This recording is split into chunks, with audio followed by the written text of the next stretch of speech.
right, in this episode of Deadly Delicious, we are going to be making fondue. I think you have to like curl your nose up like this and do this thing with your lip when you say fondue. Fondue.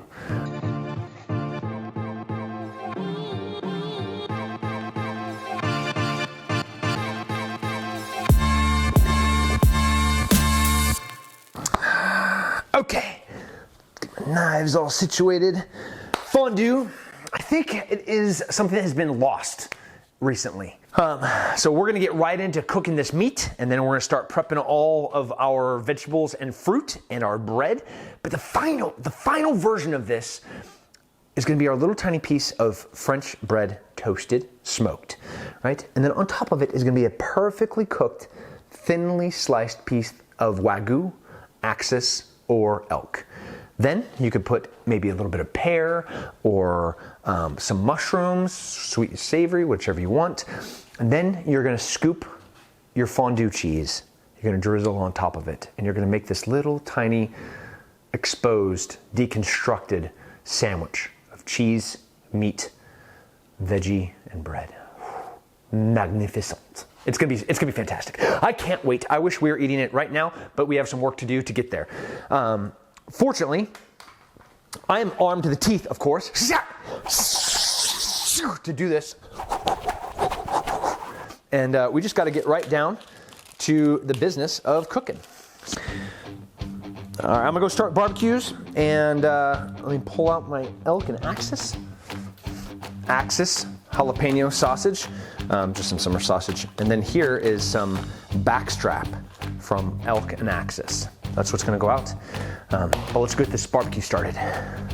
Super hard process of getting this barbecue going. I'm gonna push this button.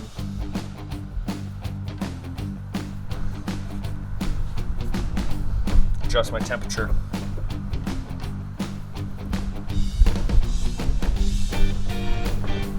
And then I'm going to press the ignite button. Sounds like the smoker has begun. All right, let's get into our meat. We're gonna go really plain Jane, simple with our meat. Salt and pepper. We don't want to distract from the flavor of our fondue. But with the elk, with the Wagyu, and with the Axis, we're just doing just super plain salt and pepper. That is some elk backstrap. Or that's the Axis backstrap. No, that is the elk backstrap. This is some Axis backstrap. You can ensure, like when it's been in a deep freezer, some of the moisture that's sitting on top of it gets on the meat, and I don't want any of those tiny frozen particles or any of that essentially frozen water to cook into my steak. So who wants boiled meat? Hope you're hungry, Doug, because we're gonna have a lot of food. So the bread we're gonna have to do last. We're gonna get the meat out there right now, get the sausage done because I'm hungry and I want some of that jalapeno sausage. We're gonna sear the meat, and then we're gonna finish it in the smoker. And that'll give us a nice, real clean flavor. Salt, pepper, and that kind of smoky, how do you describe like the flavor of smoke in your mouth? Like the finish, like the aftertaste. I don't like the word aftertaste because usually that's bad. Then we're gonna do some bread, butter, garlic salt, pepper, some minced garlic, and that will go out second to last. Fruit, veggies, then we'll start on the fondue. The fondue is gonna be fun because it's a little violent. You gotta like beat some garlic. You gotta, I need to learn all the cooking words.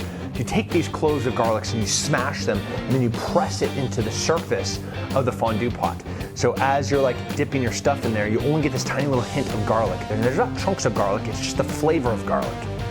It's so good, so good.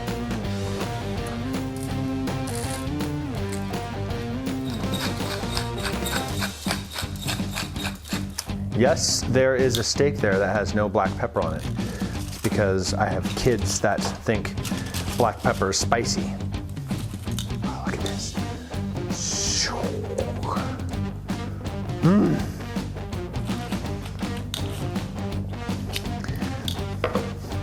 Like why is this meat that color and this meat is that color? Can you explain it to me? See the marbling on that Wagyu? It'll be fat and buttery and smooth. Okay, out to the barbecue. All right, so we seared the steaks, then we put them in the smoker to have them finish. But I'm gonna go ahead and pull the sausage, take a little peek, internal temperature of the meat, and then we have to let it sit. And by the time it's done sitting, we're gonna be able to go right into prepping the fondue and the fruit and the veggies, and next is gonna be the bread. So this thing is we're gonna actually roll the temperature down a little bit, add super smoke to get the bread, the toasties perfect, the right flavor. But man, we are getting there. I wanna taste the sausage right now. You ready? You ready? You ready? You ready? Ready? Oh my God! They're perfect. Look at how lean that is. We added fat to this, and it's still like that perfect color. Oh, it's gonna be hot. What does pig fat boil at? Because whatever that temperature is, that's how hot this sausage is right now.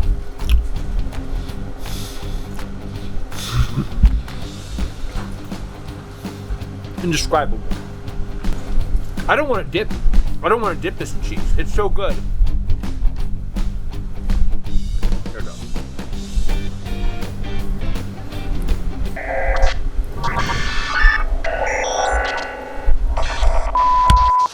All right, so we're gonna prepare our toasties, and then we're gonna slice our veggies. I like this thing. Check this thing out. It's like a little turret.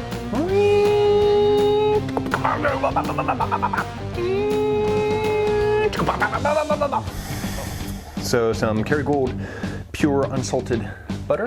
We're gonna melt it, and then we're gonna add a little onion powder, a little garlic powder, a little garlic salt, and then we're gonna put it on the smoker and make little toasties.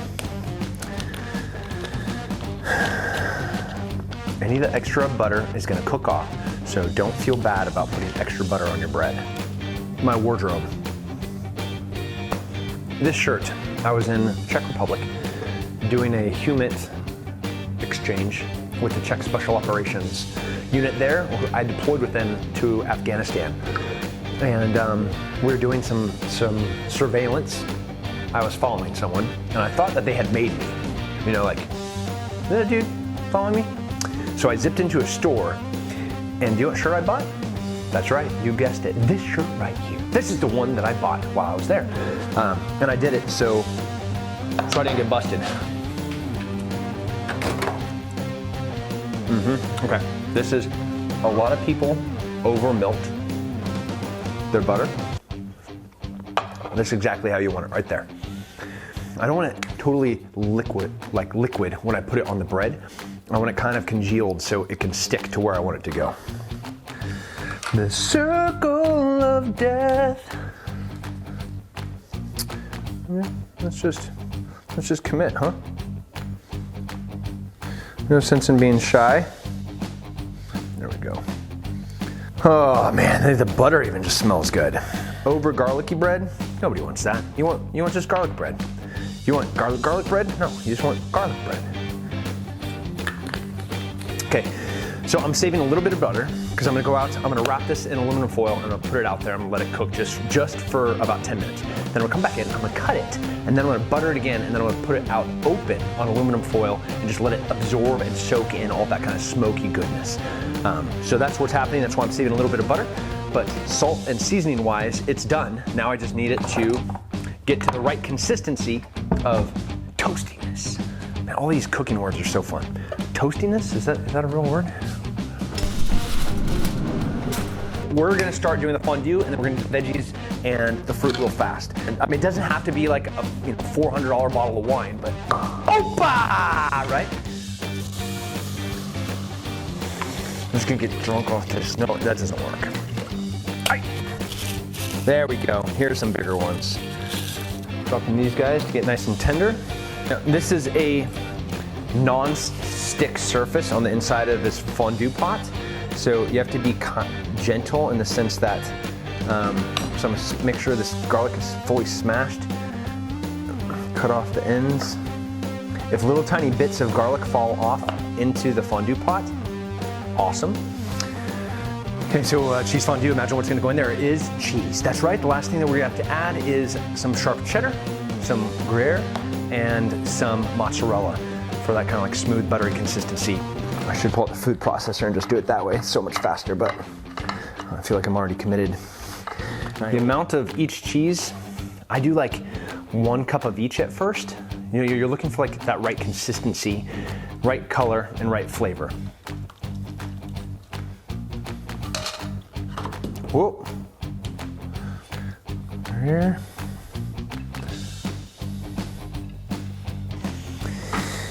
And then last is the mozzarella. Looks good. Kick up the temperature a little bit. So all of this is gonna kind of like cook in and become one nice, smooth, nope, too much. There we go. Must go get the bread. That's what that is.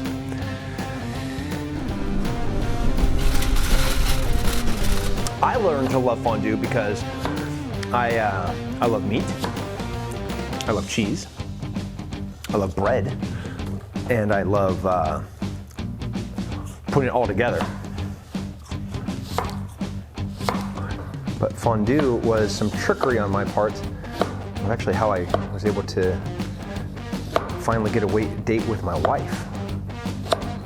True story. Okay, now, not everybody likes crunchy bread, so I do like half of the bread into toasties, and the rest I do just into nice, soft French bread. How much aluminum foil? All the aluminum foil. Here is where the extra butter comes into play. Butter, butter, butter, butter, butter, butter. Now this can go really bad, really fast, because that will burn in a heartbeat. We're getting really close. Let's do 1 elk and 1 ribeye to start off with.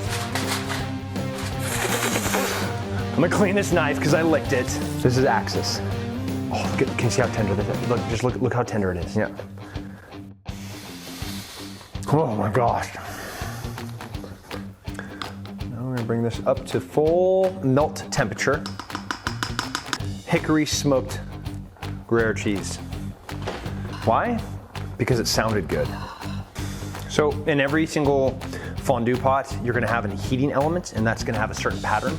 Sometimes it's gonna be zigzag, sometimes it's gonna be circular. What you don't want is the cheese to like get browned on those heating elements. So you already see the consistency of everything kind of like melting together. We're getting there. It still needs to get a little bit hotter. Okay. You can, if you want, add flour to like make it like a gravy consistency. You can also do it just with the cheese and meat. You know, you can do the carnivore thing. I don't like adding a whole bunch of flour. I've also seen it's cornstarch used. I just want just the cheese, the wine, and then my dipping stuff. Okay. I'm gonna make a plate bite for us.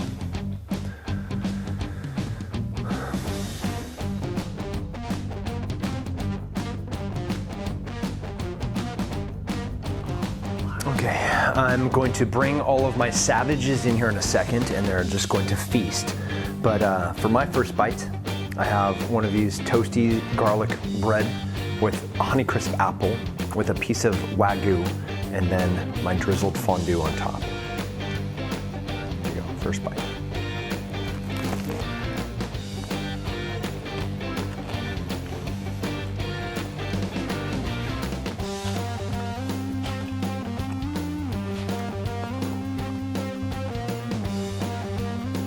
It had everything that you wanted in it.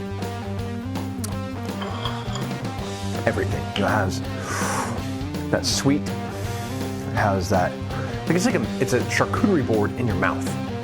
All the great things about charcuterie board put in to a little tiny bite-sized bit of deliciousness. What I also like about not using flour is the consistency of the fondue. If you can see, like this is more wine and the fats from the cheese. But then look at all of this cheese. Oh, look at that chunk of garlic just slipping through there. So I can just like, every bite you can do whatever you want with.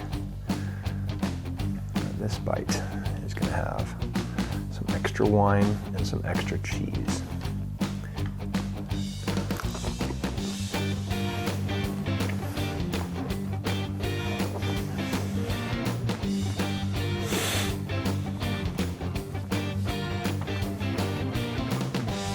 I could die happy. All right, I'm done. You can't top this. This meat, Wait, where's the drizzling cheese? I'm gonna drizzle it right on top here. You ready? This is a really good cheese too. You gonna blow on it? It's good. Do you want to do it or do you want me to feed you? Okay, you ready? 1, 2, 3, right down. What do you think? Is that like the best thing you've ever tasted? I may eat all of it. Are you? Not in one bite. But you forgot the apple. No, it's on there. Look, it's right there. Oh. Are these? So you got bread, apple, fondue. Can you say fondue? Like this. You gotta remember you do the weird thing with your lip. Fondue. I can't do that. Stay safe, stay free. Nice. Yeah.